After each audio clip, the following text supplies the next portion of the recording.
Eh bien, bonjour. Aujourd'hui, c'est un petit tutoriel pour vous expliquer comment on fait pour travailler dans le domaine de la 3D. Généralement, en fait, dans la plupart des domaines que vous allez voir, vous verrez ces étapes souvent se répéter. Donc, par exemple, la première étape, le blockout.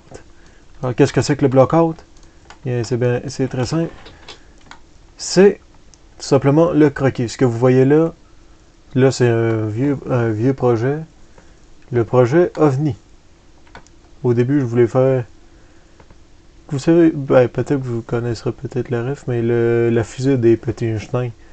Sauf que, finalement, j'ai changé d'idée parce que le résultat me semblait pas aussi bon. C'est à ça que ça sert le blockout. Se donner une première idée, puis si on change d'idée, c'est bien simple, faut changer d'idée. Mais par contre, j'avais gardé la forme générale de ce que je voulais faire. J'ai juste retiré les pots d'échappement et de lumière que je trouvais que ça faisait peut-être un peu too much. Et surtout que je trouvais que ça faisait pas assez ovni. Et sinon, après avoir fait cette étape, vous pouvez aller dans la modélisation. Là, là ce que ça m'a donné à la fin. Bon, par contre, vous n'aurez pas tout de suite les lumières et les caméras. Ça, c'est juste pour le résultat final. Là, vous n'êtes pas encore rendu là. Là, je vais vous montrer un petit truc. Là, vous ne pouvez pas sélectionner rien, étant donné que là, vous avez mon backdrop. Juste là. Alors, à la place, on va passer en F3. Comme ça, c'est le mode filet. Et je vais venir sélectionner ma soucoupe volante. Donc, je vais venir retirer les trucs dont j'ai pas besoin et je fais Alt Q. Ah, Alt Q. Voilà. Maintenant, nous n'avons que la soucoupe volante. Hop là. Là, normalement, elle n'est pas censée être dans les airs comme ça. Normalement, elle est aux coordonnées 0, 0, 0. Ce qui est plus facile pour venir faire certaines pièces comme les pattes. Là, vous aurez déjà remarqué quelques différences, comme par exemple, plein de petites poules sur le côté et qui a juste 3 pattes. Alors que si je remets mon blockout, il n'y avait aucune boule et il y avait 4 pattes.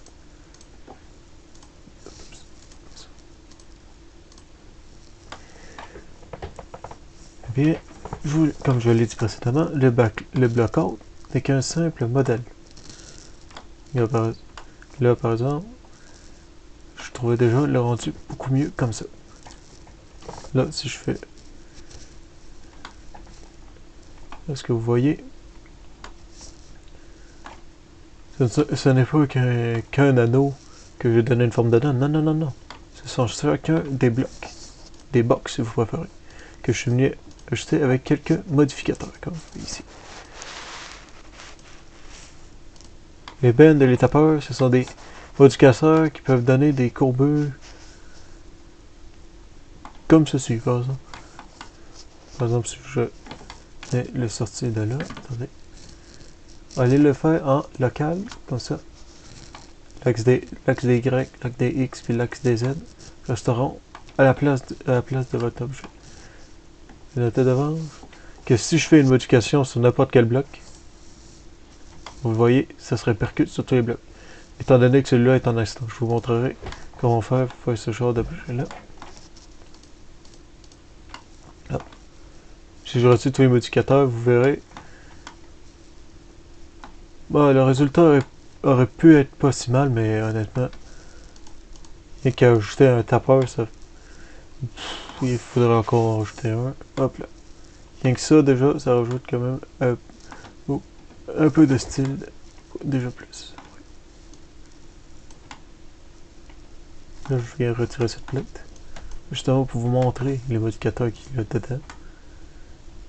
Comme par exemple, j'ai utilisé 2 tapeurs pour pouvoir réduire la taille.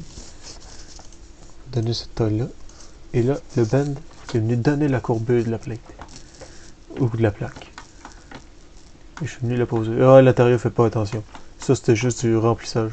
Vous n'êtes pas obligé de faire du remplissage, ça serait même mieux de ne pas en faire. Et là, déjà, vous voyez que le remplissage qu'elle a, c'était pour faire le dessous du vaisseau. Et ici, c'était pour faire comme le coq. Excusez-moi. Et ici, c'est pour vous faire le cockpit, la plaque noire. Ouais.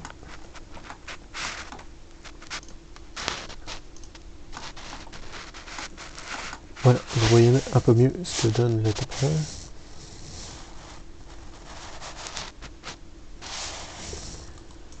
Le truc jaune que vous voyez, c'est le gizmo. Vous changez le gizmo, ça change toute votre plate. Pas exactement toute votre plate. Mais si vous voulez annuler cette modification, soit vous faites CTRL Z, soit vous faites clic gauche. Par exemple, vous êtes là en train de gosser avec ça, faites clic gauche, ça annule votre modification. Mais il ne faut pas lâcher le clic. C'est pas vrai. Vous devez faire le clic droit. Clic gauche, vous pouvez déplacer absolument tout. Et si vous vous dites, ah, ma modification est morte, je n'ai pas le goût de faire ça, faites un simple clic droit. Sans lâcher l'objet. Là, ce que je viens de faire, c'est un CTRL Z. Vous justement, vous venez le remettre en place.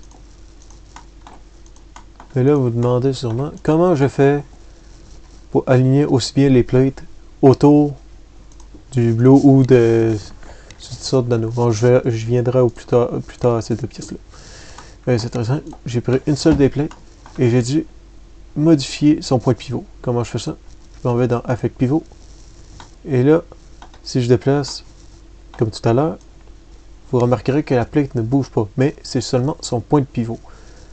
Donc, si je fais Affect Pivot et que je le laisse là, et imaginons j'ai envie de le tourner, ça tourne au-dessus de son point de pivot. Mais nous, on ne fera pas ça. On va utiliser une autre option. On va faire Align sur le cockpit. Sur Align, il faut changer quelques trucs. Mais ce ne sera pas vraiment nécessaire pour le coup.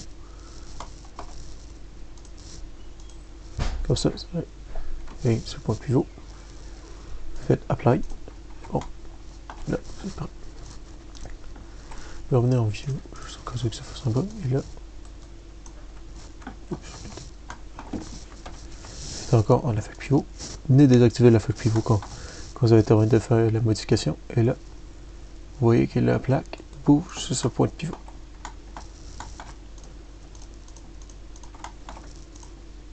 Je vais juste venir cacher les autres plaques. Vous montrer. Là, je vais venir chercher un outil qui s'appelle Array. Array, c'est très simple. Ça vous donne, ça va venir multiplier votre objet, pas le nombre. Et gardez-le en instance, pas copie. Si vous faites copie, vous devrez venir modifier. Si vous voulez faire une modification de dernière minute, vous devrez aller utiliser toutes les autres copies. Vous devrez appuyer sur une plate, modifier comme la plate que vous avez modifiée. Bref, c'est long pour rien. Alors faites instance. Et si je fais faudra peut-être juste. Voilà. Là maintenant, tournez.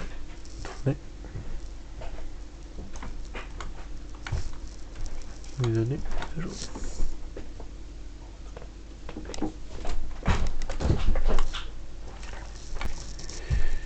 Là, vous voyez que c'est pas tout à fait parfait. Vous pourriez venir modifier le tout, mais vraiment, aussi bien le faire maintenant. Soit, si vous dites, oh, ça marche pas, ok, ça marchera pas. Non, dites-vous pas ça d'avance. Parce que si vous jouez que c'est vraiment pas vraiment la solution qu'il faudrait faire, mais vraiment trouver une méthode Parce que là, par exemple, oh, je pourrais me dire, oh, ça marche pas, j'abandonne. Non, non, on fait pas ça, Caroline. Vous abandonnez maintenant, vous finirez jamais votre projet. Voilà. Comme vous voyez, j'ai juste besoin de déplacer d'à peine une unité. Et ça fait parfaitement des plaques. Et là, vous vous rendez compte, oh, mais ça fait pas comme celle que tu avais avant. Oui, ça c'est normal. Ça c'est normal. Ça c'était le résultat que j'avais déjà eu au début. Sauf qu'en faisant quelques modifications, j'ai pu donner ce genre d'effet-là. Sauf que là, je le ferai pas. Sauf que là, je ne créerai pas ces pièces-là. Là, on va aller chercher dans les tools le Scene Explorer. Le Scene Explorer, c'est simple. Ce sont tous les objets qu'il y a dans cette scène. Donc, par exemple, je viens cacher remplissage, ça va venir cacher remplissage. Je viens cacher les vis, vous ne verrez plus aucune vis. Parce que oui, ça c'était censé être des vis. Oui, des vis triangulaires. C'est un ovni. C'est un ovni, ne discutez pas. Et là, vous voyez qu'il y avait encore le blockout. Et là, vous voyez qu'il y a quelques petites modifications. C'est encore normal. Le blockout, vous pouvez faire autant de modifications que vous voulez. Il n'y a pas vraiment de problème. Je vais le recacher. Et je vais aller chercher les plaques que je suis allé cacher.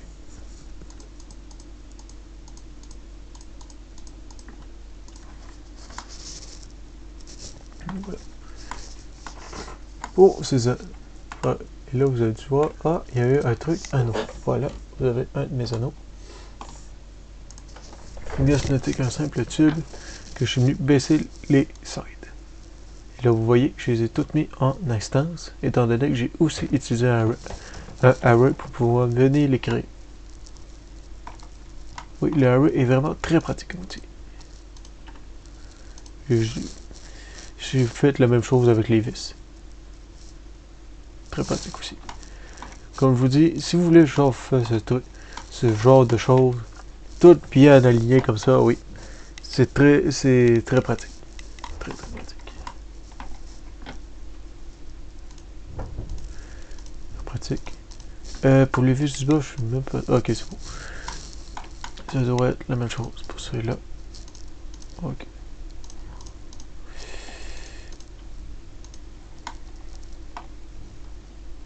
Ouais, c'est bon. Et ça devrait être la même chose pour ces boules-là. Exactement. Quand par exemple, vous voulez donner un style plus menaçant, et hop, c'est fait. Vous pourriez aussi venir modifier ça dans la timebar, mais ça, on verra pas.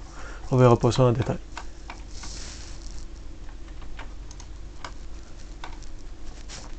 Et finalement, l'une des parties les plus importantes, le LAT.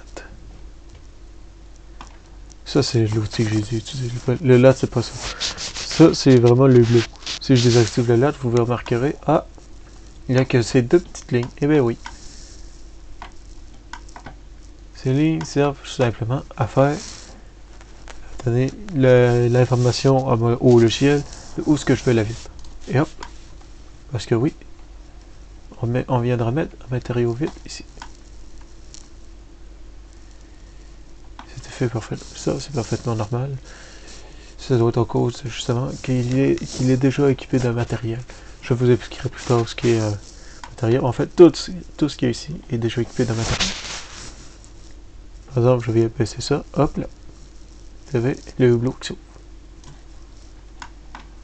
Ce qui est quand même très pratique. Je peux venir faire un flip to normal. Qui vient. Oups.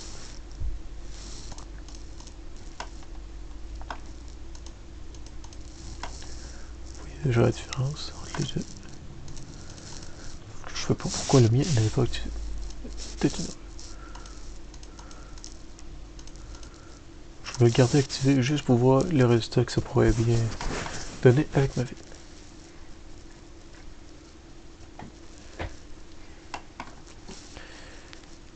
Ici, venez pas trop toucher à ça.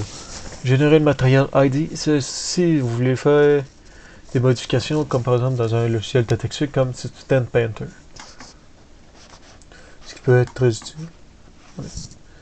Ça aussi, ce n'était qu'un cercle à base. Si je désactive le sweep, vous verrez qu'il y a juste la ligne. Si je le réactive, hop là, on a à nouveau. Là, vous pouvez faire des angles, des bords. Un type comme celui-là ici, mais je n'ai pas utilisé. Ouais, c'est ça, j'ai pas utilisé le sweep pour le faire. Ou bien un truc comme ça. Vous pourriez nous faire, je sais pas. Imaginons que Nintendo a besoin de faire un tuyau. Hop, il utilise un sweep. Il descend jusqu'en bas. Parce que oui, on peut le descendre un peu plus. C'est pas ça. C'est ça. Très facile de faire un tuyau de Mario.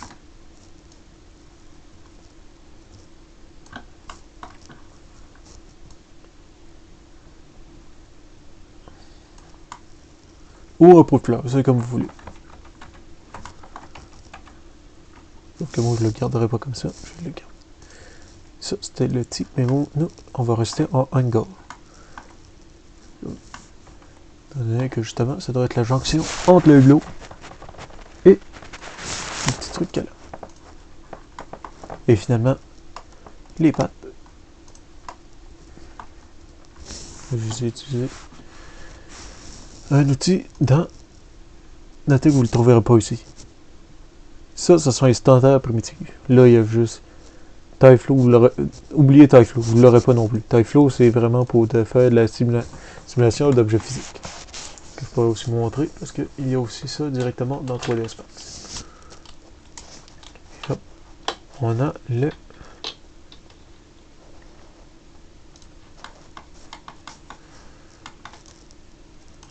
C'est ça.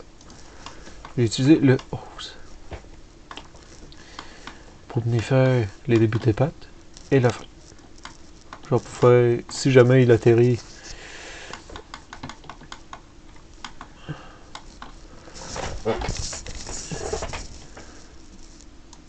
ça c'est le diamètre, c'est pour l'augmenter, normal. C'est pour changer le nombre de côtés qu'il aura. Et ça, c'est pour venir changer le diamètre de tout ce qu'il y a là-dedans. Par exemple, vous pourriez juste faire ça. Et là, vous augmentez ça. On peut faire plusieurs effets. Comme par exemple là, on pourrait déjà faire une espèce de manche de vélo. Ou ben on fait n'importe quelle manche. Et ici, c'est pour venir ajuster tout. Ce qui est ok quand est-ce que je veux que ce truc-là commence. Et quand est-ce que je veux qu'il finisse. Le segment, ça, c'est pour rajouter du détail. Si je viens faire F4, vous remarquerez qu'il y a beaucoup plus de lignes. Mais l'augmenter à 700, je vous le dis d'avance, ça sert à rien. Ça sert à rien, et surtout que dans une production 3D, on va essayer de limiter le nombre de polygones. Alors, je sais pas, je désactive avec F4.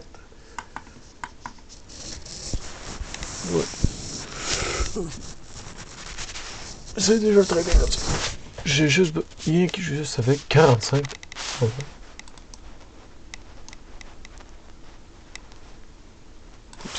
Il est là. C'est pas ça. Où est-ce qu'il est?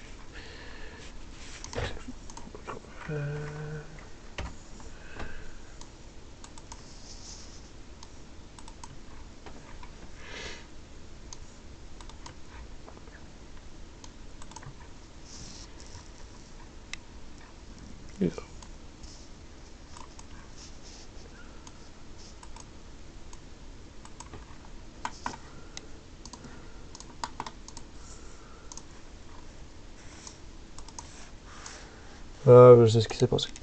Je vais te recréer un autre objet quelque part. Désolé pour ceux qui buggaient, ok. Je vous dis, ça sert à rien d'aller en rajouter genre, je sais pas moi, je vais monter ça à 1000, il va y avoir beaucoup de résolution, ouais, votre jeu va laguer. Je vous le dis d'avance, le jeu va laguer à mort. Étant donné que vous mettez, je sais pas moi, imaginons que vous faisiez un personnage et que ce petit objet-là a beaucoup plus de polygones que le personnage lui-même. Ça serait ridicule, on est d'accord, on est d'accord. Mais ça, bon, on va le sauvegarder, non, on va pas le sauvegarder, on va le supprimer. Il est juste là.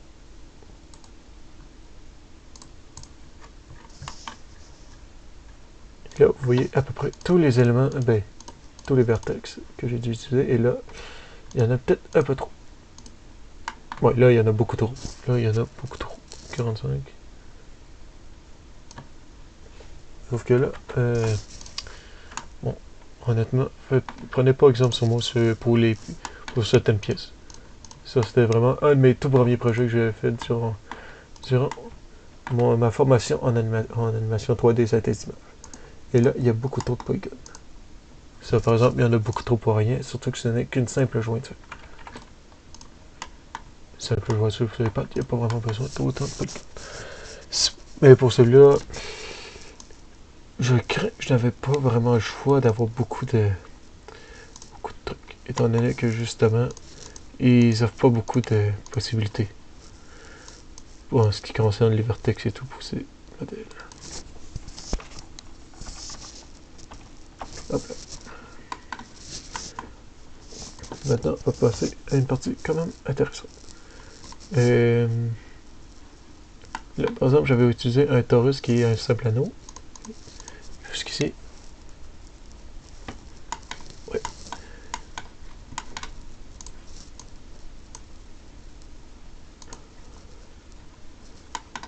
Ok, c'est bizarre, je ne vois pas comment je peux faire cette forme-là.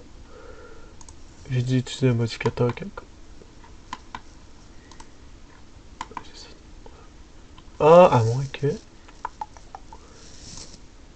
Non. Les slices, c'est ça. Exactement ça. J'ai utilisé le sliceon et je suis venu le modifier. Bon, ok, c'est bon. Je l'avais modifié avec le modificateur de temps.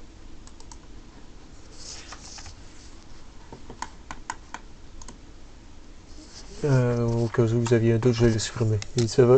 Cette pièce-là ne servait à rien dans le processus. Si vous avez fini, hop, vous pourriez très bien aller rechercher tout ce qui a été d'éclairage. Donc moi, je n'irai pas le rechercher. C'est un peu long pour rien. Ah ben de toute manière, je n'ai fait que le cacher. Isolation Selection ou Alt-Q, comme j'ai fait tout à l'heure, pour venir isoler ma soucoupe volante. Vous n'avez juste à le désactiver et vous récupérerez tout ce qu'il y avait juste avant. Mais là, pour l'instant, on ne le fera pas. Parce que je vais vous montrer une autre étape très intéressante, qui sont les matériaux. Et ce sera justement la dernière étape. Ah, qu'est-ce que c'est que les matériaux? Eh bien, les matériaux, c'est... Là, nous gossons avec le rendu Arnold. Arnold Renderer, ce qui est tous les renderers, ce qui va être en fait toutes les modifications que vous venez faire à vos caméras. Là, par exemple, vous n'aurez pas le choix de mettre de la transmission, parce que sinon, vous n'aurez pas l'effet de la vitre. Si je vais chercher...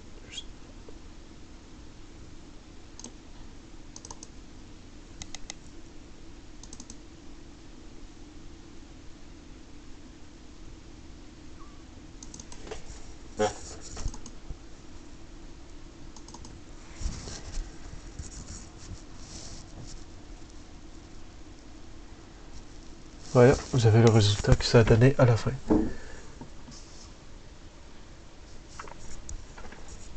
Mais notez qu'avec le rendu Arnold, il y a deux types de modificateurs, de matériaux possibles. Par exemple, le physical, non, ouais, le standard matériel.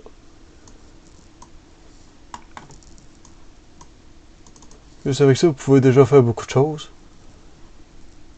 Comme par exemple, vous pourriez revenir faire la partie de la peinture que j'ai faite, l'effet métallique. Je trouve que ça serait un peu plus long. Vous devrez venir mettre du Metal Nest. Là, vous voyez la petite poule qu'elle a. Elle s'est quand même un peu modifiée dès que j'ai utilisé le Metal Nest. Là, je vais venir en monter une fleur. Hop. Un beau gros rouge Iron Man. Yeah. Oui, parce qu'en vrai, à la fin, je m'étais beaucoup inspiré d'Iron Man pour les couleurs. Or, le turquoise pour faire son cœur. Les connaisseurs sauront. Fait que là, ça c'est pour venir modifier le clos de la petite lumière qu'elle a. Sauf que je vous déconseille de l'utiliser.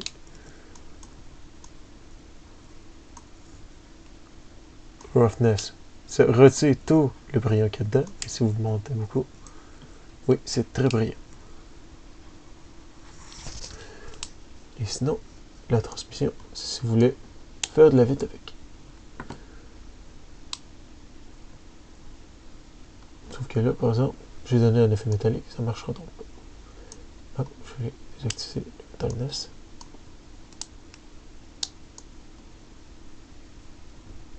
Et hop là, j'augmente l'IA et vous avez déjà de la vite.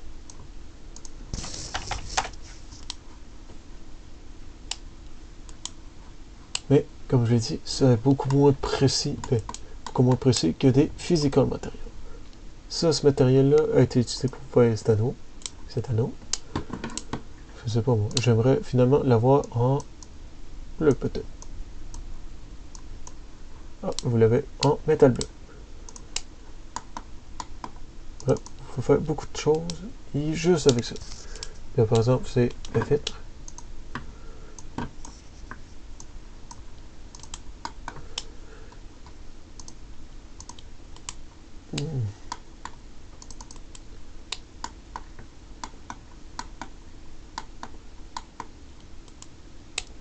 Ça, c'est tout ce qui a été pour les plaques de métal. Oui, carrément, vous venez faire votre choc volant en beaucoup là. Très pratique aussi. Bon, c'est pour l'ellipse.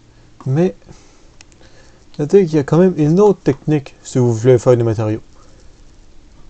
Que je n'ai pas fait sur cette avenue, étant donné que je ne la connaissais pas avant. Hop. Là, c'est un des derniers projets sur lesquels je travaille. Là, vous voyez que, étrangement, maintenant, quand je clique sur n'importe quoi, ça devient rouge. Eh bien, c'est à cause du Unworld UVW. Étant donné que ça vient me créer une map pour venir faire des textures dans un autre logiciel, qui est justement Substance Painter. Si je rouvre mon UV Editor, là, vous voyez que ça va être comme ça qui va être présenté dans mon logiciel. Par exemple, tac. Ça, c'est l'arrière de la plaque. Et justement, il faudrait justement venir ajouter plusieurs trucs pour que justement ça rentre bien. Par exemple, je vais utiliser mon checker. Vous voyez, c'est pas tout à fait parfait. Prenez pas exemple absolu sur cette plaque d'UV. Par exemple, il y a certaines pièces que justement on n'a pas besoin de beaucoup d'UV comme le bout de ces boutons.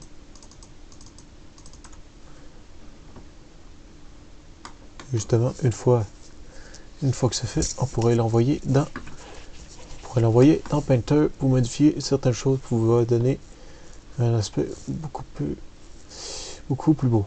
Par exemple, si je devrais chercher le dossier.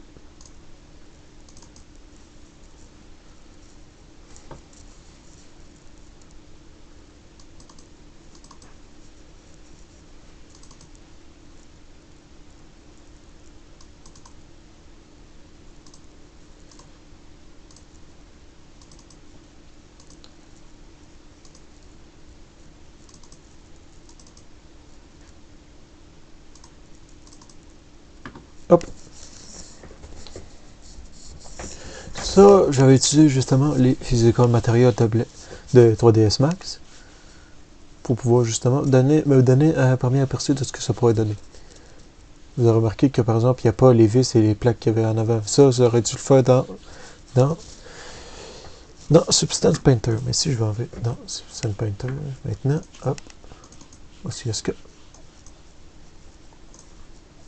Parce que oui, c'est le nom de la bulle.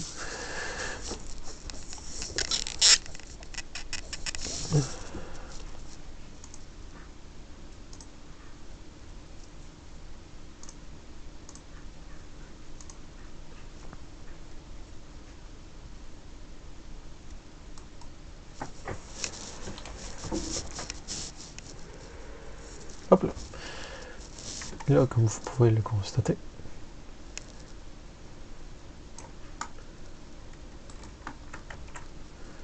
sont toutes les modifications que je peux venir apporter. Là, comme vous voyez, il y a quand même beaucoup plus de choses à faire dans Painter que sur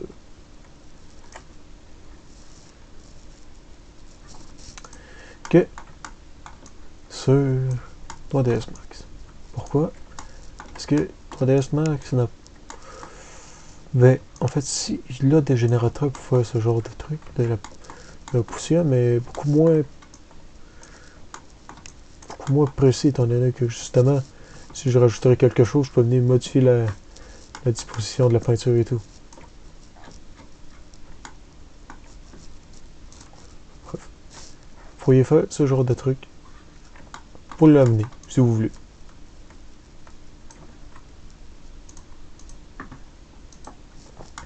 Il y a aussi d'autres trucs qui peuvent être très intéressants. En effet, comme par exemple, je sais pas moi, vous voulez l'implanter quelque part et que justement il se fasse démolir. Oui, j'ai beaucoup pleuré quand j'ai testé. honnêtement, ça pouvait donner des trucs très sympathiques. Si je retourne dans mon coupe.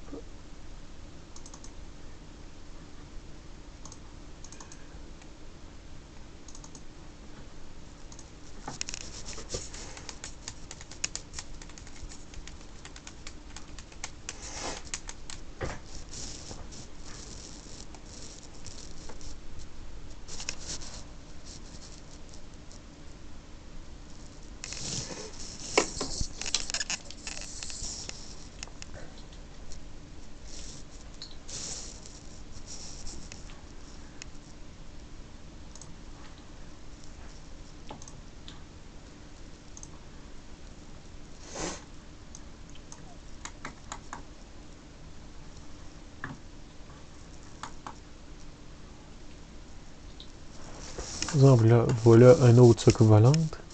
Je suis venu un peu modifier pour voir qu'est-ce que ça pourrait donner si j'allais rallonger un peu le top. Je préfère lancer une version, mais bon.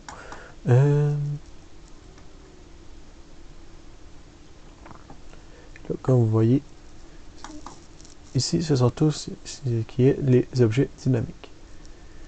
Par exemple, là, Dynamic Rigid Body, Kinematic Rigid Body et Static Rigid Body. Là, on va essayer avec le dynamique. Et je vais venir rajouter une sphère et une box comme pour le pivot. Vous avez bien entendu, pour le pivot. Hop. Clic droit pour venir mettre à 0, 0. Je vais le monter un peu. Pareil pour la poule de démolition. Et je vais les nommer en Dynamic Rigid Body, mais pas lui. Lui, je vais le mettre en Static Rigid Body. Et je vais venir comme ça. Je vais venir chercher une console. Je vais venir créer une peinture. Ah, c'est vrai.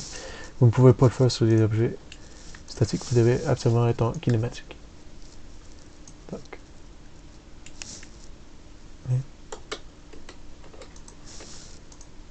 Bizarre. Normalement, ça marche. Hop. Comme ça. Hop. Sauf que là, la rotation est pas bonne.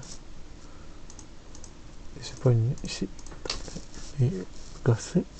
C'est avec ça. Et je vais venir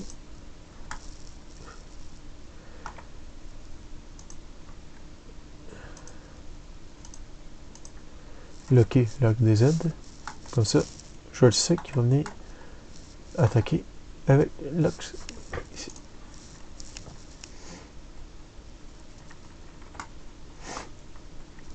Vous voyez, tout est démoli.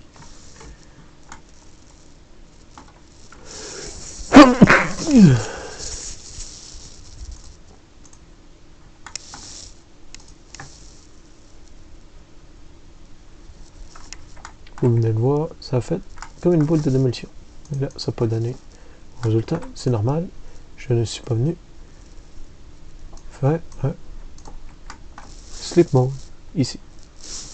Pour ça, vous devez faire attamage et show mass FX. Hop, hop, là. Starting sleep mode. Maintenant, ça va marcher. Ici, je fais la simulation. Hop là. Enfin voilà. Vous pouvez faire beaucoup de choses. Juste avec ça.